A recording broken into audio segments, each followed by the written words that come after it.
Hi, I'm going to explain about the course Climate Responsive Residence Design. It's a 3 month course we are doing at ESAC Institute of Design. The course is starting by August 25th. Okay, and here I would be explaining what all you'll be learning in the course and how the course is being structured, what are all the subjects, then who can take up the course, what are the advantages of the course, and our teaching methodology. Basically, the course is about how to design a building considering all the climate responsive factors in mind, all the climate based strategies, how to design a house. So why we chose residences? Because there are two reasons for it. Mainly the freshers or junior architects, when we start up our office, we get in a lot of projects that are all residents. So once you are doing that well, then you have other projects with reference to your initial work. So to have a strong base for the initial works, we thought we'll go in for the residence as a course. And the other reason is, as per our land use, urban land use, residential component is a larger component. And for on a residential component, if you're able to save a lot of energy, if you're able to make it more environmental friendly, climate friendly, then on a large scale you're actually contributing to the society in conserving energy. So basically, what is a residence? So it is an enclosure, and this enclosure provides a lot of safety from every element that is around. This enclosure keeps you away from the heat that is outside. A residence or any building is an enclosure which is basically designed for humans to reside. So what are the factors that we need to consider? Now, this residence or an enclosure has a roof covering, has walls around. So basically, what we are trying to do is we are shielding ourselves from the some of the adverse effects of environment, climate that is around. Whenever you get a site, it's not just that site what we need to look at when we start designing. Every single feature that is in and around the site we'll have to look at. Say for example, what are the buildings that are located nearby, how tall each buildings are, and what is the material finishes on this building, and where are the windows that are located onto the nearby buildings, every single thing. Now apart from that, vegetation, the traffic analysis, the site geometry, the shape of the site, the extent of the site, everything will influence your design. Okay, then your sun direction, your wind movement in the site, monthly wind movement, all that we'll have to note down when you start approaching your design. So what we'll basically do is we'll take down the site, we will study the nearby features, the heights of the building, the finishes of it. Now these will help you in taking out the shadows of these buildings. So how much shadows will come, how long will that shadow stay, and how you're supposed to map these shadows on a sun path diagram. What are the inferences you take from a sun path diagram and you put it into your design, all that will matter. Then when you are designing your building, you have a envelope. Now this envelope has a certain opaque surface and will have some amount of openings onto it, correct? Now how much is the openings you'll have to go for? Now which side of your building, say west side, what is the percentage of opening you should go for, how you're supposed to optimize the opening. Actually about openings, I'll elaborate it a little more in detail. Now apart from that, what kind of finish you can go for, what should be the angle of the wall, what are the shading devices you can go in for, all that we'll have to design based on some technical understanding of the climatic details, and have to draw inference and put it into your design. Apart from that, cross ventilation, stack effect, so all that we'll have to look into. Now, all these we will see it in your course. Say, for example, if you're going to study stack effect or Venturi effect, you will not just, study or, learn it. Okay, you will not just, learn this like a theory, like a, knowledge on it, but you will see that in an experiment and you will implement that into your project. So there'll be a complete understanding of all that, we see. So then, apart from the solids, openings, all that, you'll have to know about the materials that, the envelope is made out of. So material related calculations, starting from your U value, how much of heat is conducted inside. So all that you will calculate it. Now, how much heat comes through the terrace? Now, what do you do to the terrace to optimize that heat or to reduce that heat? So how will you go about your terrace designing? Or if you are going to do gardening on terrace, what are the, green roof details you need to adopt? So all these technical stuff we will learn in this course. So basically, a residence which keeps you away from the of your surrounding. And this enclosure, what you're designing, you should make it comfortable. The spacious, not just the comfort in terms of luxury what you provide to your client. The basic fundamental comfort what we need to look at is the thermal comfort. So thermal comfort, when we say thermal comfort, it includes a lot of climatic factors like temperature, glare, humidity, etc. I'm just going to quickly brief you about, what we'll have to look at in the course. Say, for example, if you have provided some opening. So what will happen through that opening? Heat will come in, light will come in, along with light, glare will come. When you are designing opening, the view is not the only factor which you need to consider when you are designing openings for any building.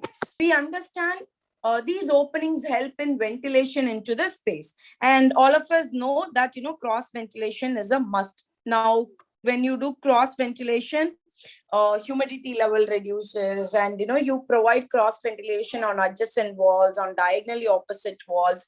Now, what you will learn in this course is, when you are providing cross ventilation, which is the side you will have to provide the opening, and which opening will act as an inlet, which opening will act as the outlet. Then sizing of the inlet and outlet. Should the sill height be same? Sill height should differ, or the lintel height should be kept constant, or it should change. Now, all these, there are some basic fundamental calculations behind all these, where you will understand where you will have to provide opening, where you cannot provide an open. Say, for example, when you provide these openings for ventilation, we study the wind. We cannot consider just one or two directions of predominant wind and design a house. Wind is a changing phenomena. Now, designing something for elements or factors that are going to be constant around your site, it is really easy. But when you are designing for factors that keeps changing time to time, like your sun, like wind, all these are changing phenomena. Now, considering these factors and designing something that is optimum is a little tricky job. So how do you go about this? So you will have to collect wind charts, your windrows diagram. And these wind diagrams, you do not collect just an annual chart and do it. Of course, our annual chart is important to make some analysis, but you should also understand monthly wind chart. So then you will understand, providing an opening, will the wind be constant through that opening? Will you have proper ventilation through the opening which you have designed, or you should change the opening? Now, when you talk about openings, we just do not stop at deciding the area of your inlet and area of your outlet openings. Now, apart from the air coming in and going out, there are various other factors. Say, now, along with your openings, not just air enters, you also have heat that enters. Now, you will have to stay away from the heat. you'll have to work on strategies to reduce the heat. Window openings, where you're having glass will let in too much of heat. So then there are various factors when you are choosing the glass. So what are the factors that you consider when you're buying a glass? Is there a thumb rule based on which you can buy these glasses? So all that we need to know. Apart from this, you will have to design your shading devices. Now, for shading devices, you need to understand sun. Now, sun direction, sun angle, all that is required. Then you go about designing the shading devices for overheated period. You start designing your shading devices. Now some of your shading devices could be permanent, some could be temporary. Your curtains, you can work on blinds. Then you will have to work on diffuse lighting, where you reduce the glare that enters into your house. So how you go about doing it? There are a lot of, for example, I have seen people when they design for Chennai climate, they say there is no sun from north, and north side you get glare free light. So all that is not a right conclusion, or it is not the right assumption that you have to do. So all these assumptions and conclusions which you make on your design should be based on some technical information what you get and how you go about analyzing those technical information. Now, what we will be doing throughout your courses, we'll try to expose you on these various climatic charts, climate based graph, map, all that we'll provide you. Say for example, I've just put in some basic ones here, like your sun path diagram, like your annual wind chart, your shadow angle protractor. So shadow angle protractor, you use it to you use it for manual methods of calculation for your shading devices, design of shading devices. Not just that, now when you have buildings that are nearby your site, this is the most frequent conditions when we start designing, correct? In Chennai and all, we have a lot of buildings that are surrounding, very tightly packed. So how tall the buildings are. Now, taller buildings provide more shadow to your site. Now, what time to time that shadow will exist in your site? What are the advantages of the shadow? What are the disadvantages of the shadow? Say, for example, if you want to have nice terrace, you want to have some open space, play area, then how you can shade those open spaces when during the time you want to use them. You cannot, shading open spaces is a little difficult job. It is not like your indoor space, correct? So for that, you will need to use the advantages of your nearby features, shadows. Then so you will have to start mapping out all these nearby buildings shadow onto your site. You will need to understand what time to what time these shadows exist. For all that, we use this protractor called as your shadow mask protractor, sorry, shadow angle protractor. Okay, so basically we will tell you what all the charts, graphs you got to pick up, and what are the thumb rules and formulas what we'll have to adopt. And we will work out all the small technical calculations through the course for you to design a house. So we'll be starting with a basic design methodology, where we will start up with identifying the client's requirements, like how we usually do, and then we'll go about doing verbal mapping. We'll also look up client's requirement, not just in terms of, say, number of rooms, number of bedrooms, living room of so and so size, kitchen of so and so size. That is not the requirement what we'll be looking up through the course. The requirement that you got to understand from the client is the lifestyle of the client, the behaviors of the client. So all that, how do you understand over few meetings with the client, and what are the inference you take from that, and how you go about design. So after all such informations you collect, you set up some goal or aim for your project. Now, to reach these aims and goals, you will have a lot of hindrance. So what are the problems that you'll have to list out at your site level, at your building level, at your construction level, everything, and at your maintenance and your running, operation level. So you list out several problems, and in the beginning itself, you start providing solutions to such problems. Now, there are various approaches where you break down these problems into smaller problems and try to provide solutions for every small little problem. So that will be the methodology what we'll be adopting. And when we move on to pre-building stage, like I told you, every site related information we will collect and we will work on it. For example, a site will be given, and this is completely a project based course. This is not going to be like theory lectures and you just here take down notes and write an exam. This is going to be like, in the beginning itself, we'll give you a project, we'll give you a site for it, and we'll give you all the information that are related to sites. And during the orientation class, some asked me with ma'am, I'm from a different place. Now for that, my understanding of my place will be different. Yes, now what we have decided is, for the places you are from, you can take up a nearby site and you can work on your site, on your climate, because that's where you're going to practice architecture later on. Now, understanding for your region, for your context is more important. Okay, so what we'll do is, all the general and generic things we will teach you. From that, your inference, what you're going to take, will be according to the place where you stay. Okay, so we'll give you what, we'll also tell you the list of photographs that you need to go take when you're taking up a site, or what is the use of a panoramic photograph, how you overlay a panoramic photograph over a sun path diagram. Now what are the inferences you take from that? Every single thing we'll do it. And at building level, we'll cover what are the list of materials that you need to look at to cut down energy, what are the construction techniques, all this. Now, learning all these, we are not going to keep all these as just a theoretical knowledge what we have gained from the class, but we are looking at you practicing later on using these strategies what you have adopted. So during the course, we'll also have some case study visits. Now, case study visits we'll be doing, in Chennai only. So people who are staying outside and just attending it online, you will have virtual site visit. And some ask me whether you can come with me for the site visit. You can come. As during the course itself, we'll announce you like when we are going for the case study visit, when we are going for the site visit, and all that.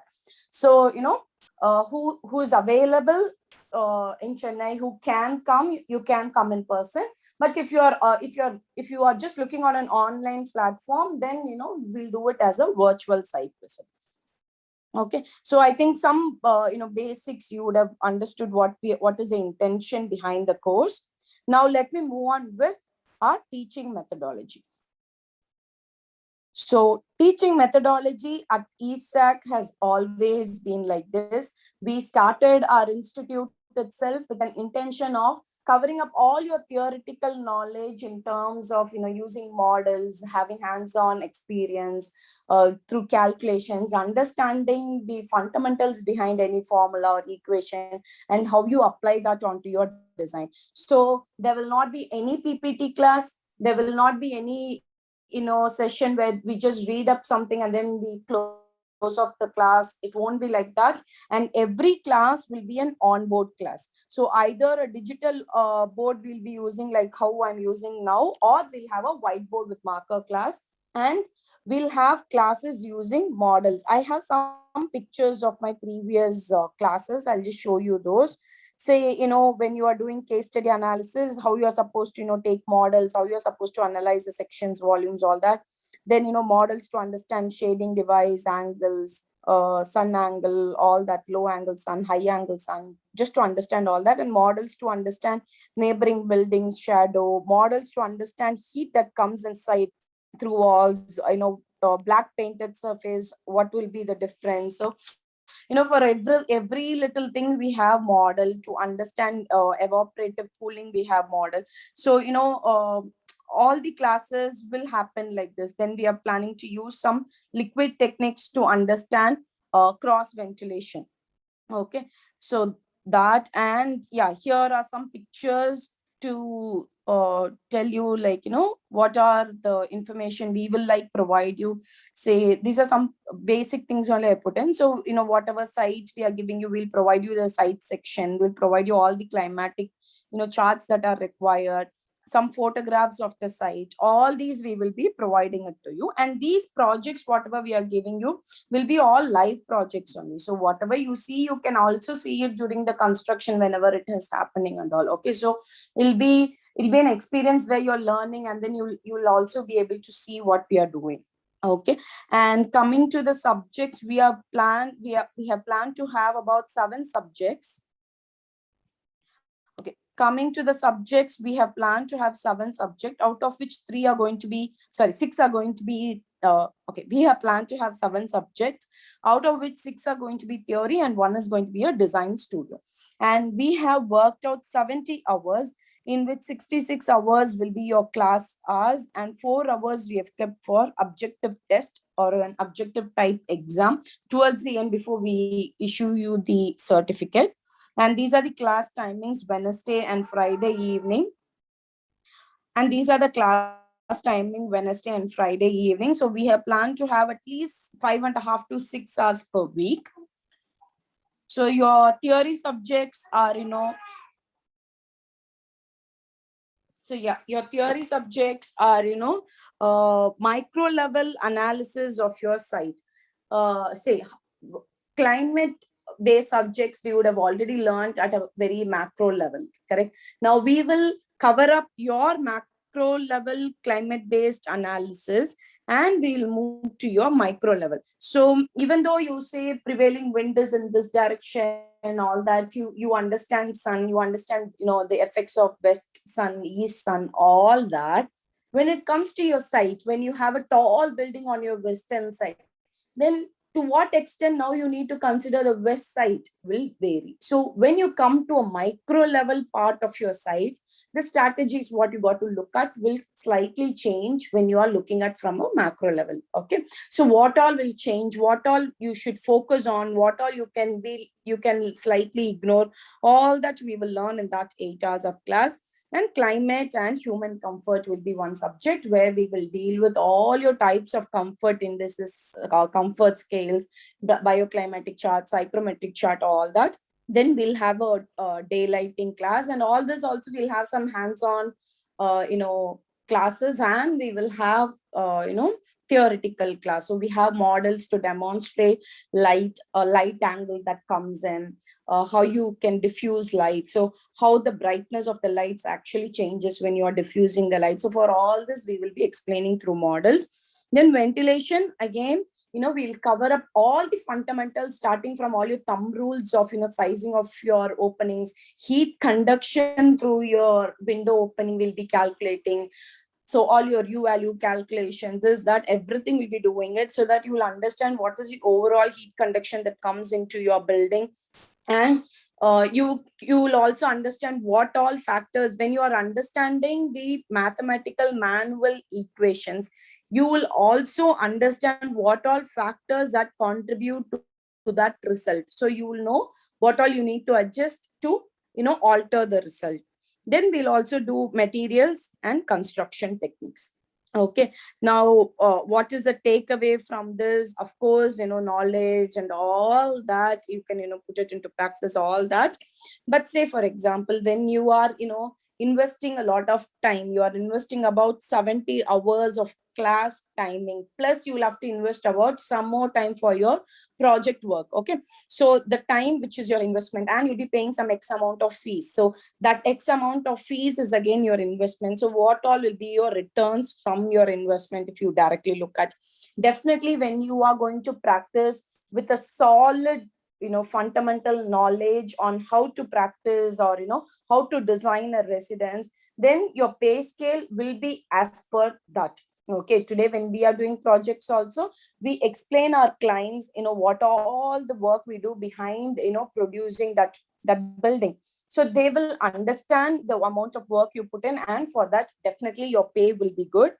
That is one thing. Next is, you can after having the fundamental knowledge on climate, you can move on to writing exams of griha and lead. Then if you ask me, ma'am, will you teach complete griha portion, complete lead portion? No, but all the fundamentals that you need to understand to write up that exams will be covered. Okay, a little more brush up of knowledge if you do, you can go crack those exams. Okay. And some of these projects, they're looking for architects, designers who work climate friendly, who work environmental friendly. Now, a lot of our offices also are looking for candidates with such knowledge background. So those offices also you can, try after, your course. So basically, the outcome of your entire course will be you will have to submit your entire project site from bus, starting from site analysis up till your detailing with respect to your climate based approach. Okay, so this is what, in brief I explained during the orientation class. um, some who actually missed out the orientation class wanted to know what actually happened, but I right now I will like quickly finish it up. A few more things in detail we saw that day, like, uh, designing of a roof, why designing of a roof is important, where you can go for sloping roof, why not flat roof, what is the advantage of, insulating a wall, what is the advantage of increasing the thickness, disadvantage of increasing the thickness of wall, some basics like that we did cover. And apart from this, what we looked at that day was, um, I mentioned that if a candidate is coming from a non-architecture background, you can very well take up this course without any hesitation. If you ask me, ma'am, should I have any? If you ask me whether you should have any background knowledge before taking up the course, definitely not required. If you have, it's fine, because anyway I'm going to teach you from the basics, from everything start point I'm going to teach you, so just don't worry about it. um, Next thing is, if you're coming from a non-architecture background, your sketching skills got to be improved, and your model making skill is also required. So for sketching and for model making, we can give you an extra practice only for the candidates who needs that. So if you need that, you will let us know. Based on that, we will give you some practice sessions for it. Okay, and any further doubts you can approach us anytime. So who all can join the course? Architects, architecture students, interior designers, civil engineers, contractors. Okay, and anybody who's like really interested in learning the technical aspects behind designing a house based on climate.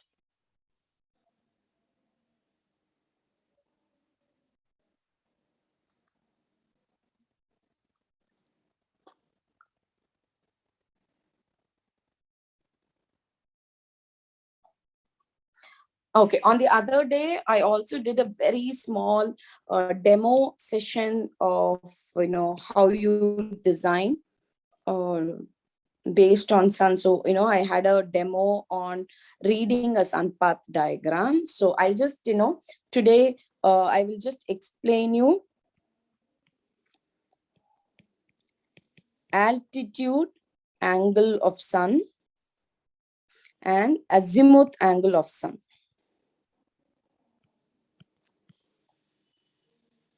Okay, just quickly I'll explain. But in class, of course, I'll explain more in detail, and to understand altitude angle, azimuth angle, all that we have demonstrative models. So even, over this, if it's not very clear also, just don't worry. Okay, so uh, let me start like this. When you are, sending a Google location of the place where you are, you send in terms of lat long values, correct? You have a latitude value, you have a longitude value.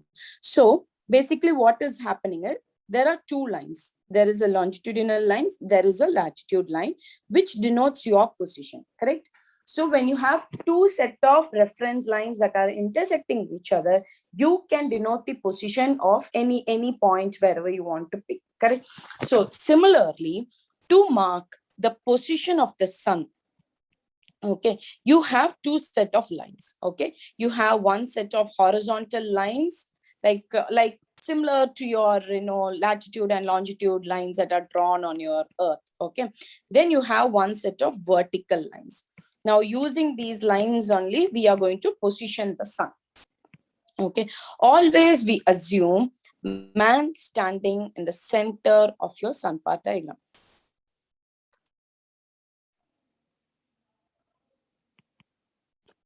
Okay, and you assume a dome that is around you.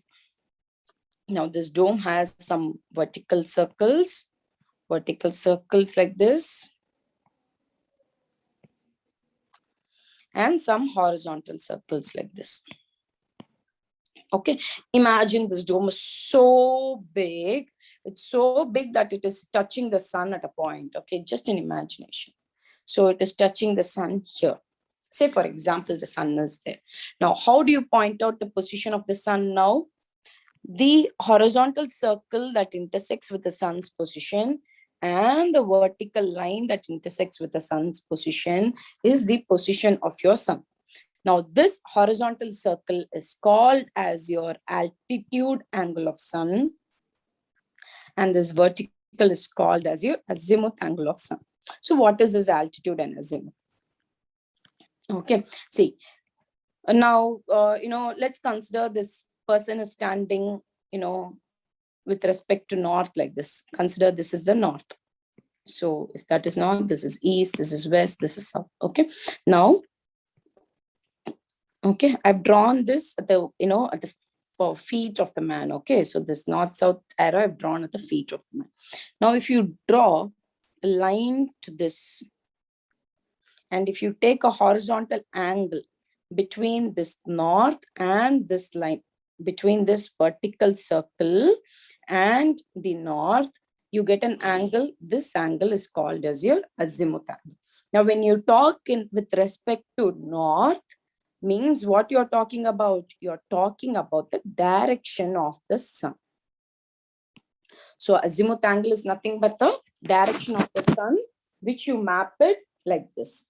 Okay. So further altitude angle, your HSA, VSA, all that, we'll see it in class. Thank you. So those who are further interested in knowing about the course and all that, you can contact Richard sir or Pratap sir. Their contact numbers will be there in the description box. The course starts, as I told you, on August 25th. There are a set of stationery items that you need to procure before the class starts.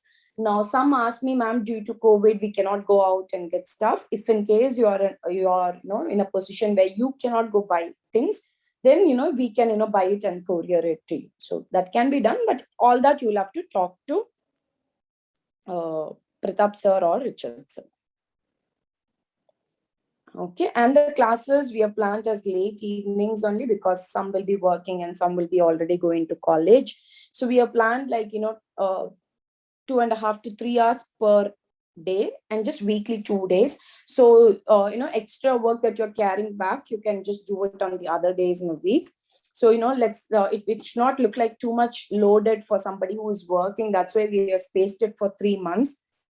And at the end of your 3 months, the target is to extract design from you. And apart from the hours that I have mentioned, there could be a little extension when we need to have detailed design discussions, because say if based on the number of students who are joining, design classes might extend, or we can just have one-on-one discussion based on some time slots. Okay. Further doubts that was asked in orientation class was whether this is going to be an online and offline. So as I already mentioned, the course is going to be completely online and it will be through our apps only. And some even asked me, ma'am, whether the classes will be recorded. Classes will not be recorded because we find there's no use of recording any class, because say for example, today 3 hours class, if you are recording, how many of us will actually go back and go through the entire 3 hours class? Because many of us, when we are searching some videos on YouTube, so we just see that entire video in few seconds, correct? So recording 70 hours or 90 hours of class and going back and seeing, it's just impossible. And all the classes will be an onboard class. Some even ask me, ma'am, what if based on my situations or some reason I missed out 1 or 2 classes? It will be difficult, definitely difficult if you miss a class, but we'll brief the class which has previously happened on your next class. So you cannot consequently miss classes. You cannot repeatedly keep missing classes. That we cannot help. But say 1 or 2 classes you missed in between, when I'm starting your next class, we'll do a small bit of revision and only go with the class. And definitely, since it's a project based course, we'll be looking at, how much of your understanding you have put onto the design. Okay, so when I'm seeing your design project, your design work itself, we'll understand whether that class theoretical knowledge is being applied onto your design. So basically, at the end of the day, it's a project based course. So whatever we learn should be whatever we learn should be conveyed properly, and it should be reflected in your design. Okay, you can call us or text us anytime for any doubts. Thank you.